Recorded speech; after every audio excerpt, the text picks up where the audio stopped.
Welcome back. One man is using his platform to hold many of our elected leaders accountable. Joining us to discuss the work he's doing to address inequalities, injustice, and more is Stephon Baines. Stephon, thanks for joining us. Thank you for having me. So, you identify as a civil rights activist. When and how did this journey begin for you? I think it started at a young age when I was about 16 years old. I was adopted into foster care, and I kept in contact with many of the social workers. And one of the presidents of the agencies had sat down with me and became my mentor, involved me in community work because he thought I would be a good person to do that.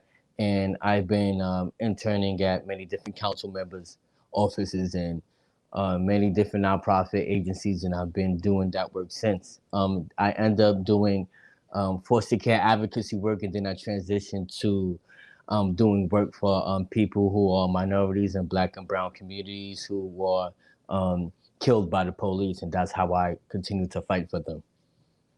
So, one of your, like you mentioned, you fight for so many things. One of the things you've been fighting for is the cancellation of student debt.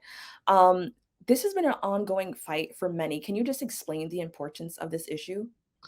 Well, many people from our communities, they go to college as a dream. It's their dream come true to go to college, to go to school and graduate. However, there are so many different things that prevent people from graduating, and student debt has is a crisis right now. We have trillions of dollars of college debt, and the people who came before us, they still think it's a working system, and it's not. The data shows that college has been putting us into debt, the government into debt, and there are so many things that stop people from graduating.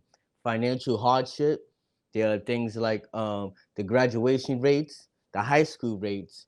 Many people can't even afford to stay in school. There's a certain amount of credits that you can take and versus your attempted credits. And all these things are an issue when it comes to student debt, and it's something that has to be solved all over the board. Um, it affects our communities, Black and Brown, our brothers and sisters. They're affected by it, and it's just a system that is not working right now, and we need urgent help. Joe Biden has known this for years. The government has known this for years.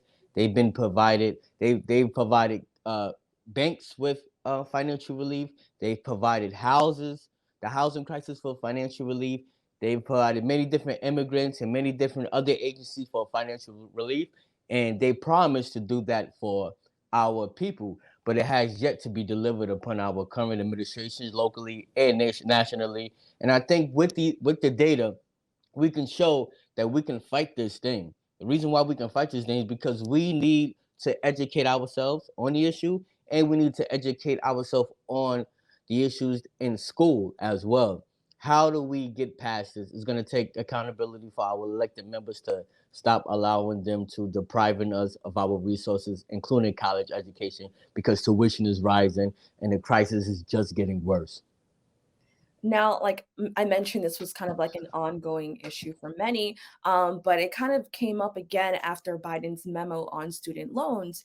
In reference to one of your Instagram posts, you were not too happy when you heard Biden's current plan. Can you detail that for us a little bit more? What a lot of people don't understand is that college debt has been going on for years and years and years. And because many of our grandparents and parents have benefited off of it, they think it isn't a problem. What's going on with this memo is that President Biden is gaslighting his voters. He's telling people that there is a new plan. He has only cut the loans, and he has only cut debt for disabled people, and for only for those people. There was already there was already a program in place that was before Biden, that was even in place when Trump was there, which is the student loan forgiveness program. And this loan forgiveness program, you have to qualify for it, which eliminates a lot of people. It doesn't everyone doesn't qualify for the student loan forgiveness program. You have to be working for a nonprofit for maybe 10 years and even more than that. The requirements are outrageous. The time and amount is going to take for somebody to forgive the loan to be consistently working is outrageous. And what I'm asking for is let's get the details of this forgiveness loan as well. Is it consistent? Can somebody go from job and then go from a different job, and does it reset? There are so many discrepancies with the student loan forgiveness program that he had nothing to do with at all, and he's gaslighting the people. And he made a promise and he made a commitment that he would cancel $10,000 in student debt for every student. And I think we deserve that because of inflation, the tuition prices, and not only that, college is extremely expensive, and many of our youth and people who are graduating and going to school are not graduating, and those who do are even lucky to find a job that they can pay back their student debt. So, for those who may not understand, can you explain what student loan forgiveness or even cancellation will truly look like? Student loan forgiveness versus student debt. Basically, student loan forgiveness is a financial plan that was, by the way, already in place, which says that if you continue making these payments and you work for a program under our circumstances based on our time, not the student's time, but the government and their program's time, which has not been adjusted, by the way. It's been the same for a very long time. That means that they will forgive some of the debt that you had. They have not gone into details, and they have not changed this in a very long time. But we do know that's what student loan forgiveness look like. There are multiple student loan programs. Some of them, if you work for a nonprofit, army, many different requirements and many different ways and loopholes that maybe some of us can fall into it, but not all of us. Now, student cancellation debt, and what Joe Biden was saying is that he's going to take off everyone's student debt, $10,000 and even more. I actually think it should be even more than that.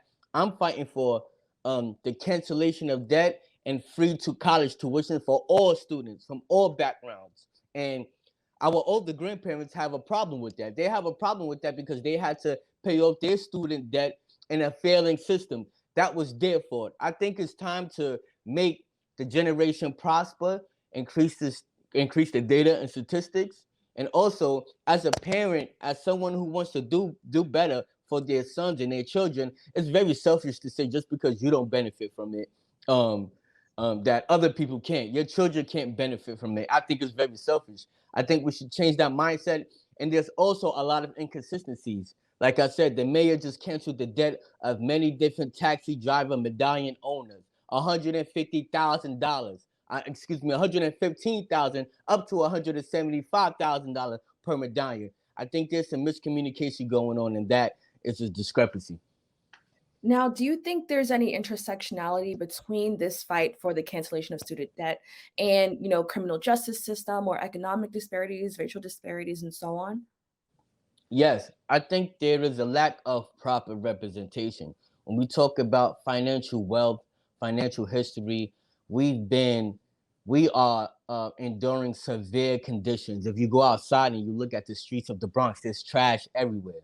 There's trash, there's rats, the sanitation department can't maintain, they can't keep things up to date, they lack renovation, they lack investing in small businesses. What is investing in small businesses? Not just maintaining, but upgrading, getting us up to speed, getting us solar panels, getting us electric energy, not letting the pollution, rodents, mice, violence just plague our communities and act like they're doing something when they just provide us that basic maintenance. If you go into other communities, even basic communities all over the country, they don't look anything like this. And these are communities that I would consider people who make low income money. This is not people who are making a whole lot of money. Even their communities do not look as deprived as our communities do.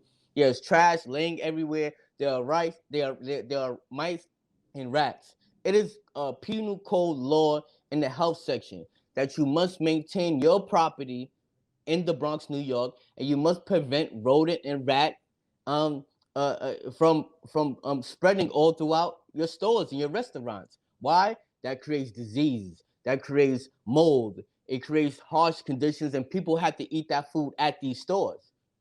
It's a part of law, and they know this, and they're letting us rot, and they're not caring about it. And I think even when it comes to the financial situation of us, we're lacking jobs from college, we're living in poorer conditions, and we need to fight for those things. So, I know you recently protested about this. Can you just quickly tell us about that experience? Yeah, I sat down with a team and some really good a few good friends of mine, and I sat down and I said, you know what, we have a new mayor elect that's coming into office, so let's let our demands be known. Let's just demand to let's see what we can come to a consensus on at the table. The meeting started going well. The mayor does understand our conditions as well as many of our other elected officials, but I think the problem was is that he has his mindset that he can dictate what is going on legislate when it comes to the legislation. When we proposed policy and legislation, we came up with solutions. We had thousands of people over the summertime talking about defund the police, alternatives to extreme policing. We have extreme policing conditions. If you make 191 call, 20 to 30 officers will show up at your door looking for a murderer. And what happens is innocent people get caught up in this. This is a huge problem. We try to bring solutions to him. We try to bring up college debt. We try to bring up the things that are not being addressed. Many of the times, our political members they come up with policy that is counterproductive. And in this meeting, you notice everything that we brought up was valid. These are things that we've even got petitions signed for. We had thousands of people sign the Breathe Act, which is holding bringing us police accountability on paper. And our goal was to get demands, get commitments, get consistency at a timeline. That was the priority. We wanted to be a part of the process on paper, signed off commitments by the mayor. Unfortunately, we was not able to make that happen because he did not agree with student debt. He did not agree with us. He did not agree with us on police accountability. And his rebuttal to that was to hold us accountable for stopping the violence. I think he's expecting us to go in the middle of shootouts and die, but we cannot do that. We want to commit to prevention methods, which is tackling poverty and also being active in the community. Stephon, thank you so much for joining us. I really appreciate your passion. Can you just quickly let us know how people can stay in touch with you? People could stay in touch with me via Instagram, PRIVILEGEB on Instagram. They can also contact me by email, PRIVILEGEB bookings at gmail.com. I also have a Twitter, but my government name is Stephon Baines. So um, yeah, reach out to me. Black Lives Matter chapter New York. Also, Black Opportunities is the campaign and the organization that we are going to be using as a platform to provide many of our resources through. All right, thank you. We'll be right back with more Open BXRX Tuesday.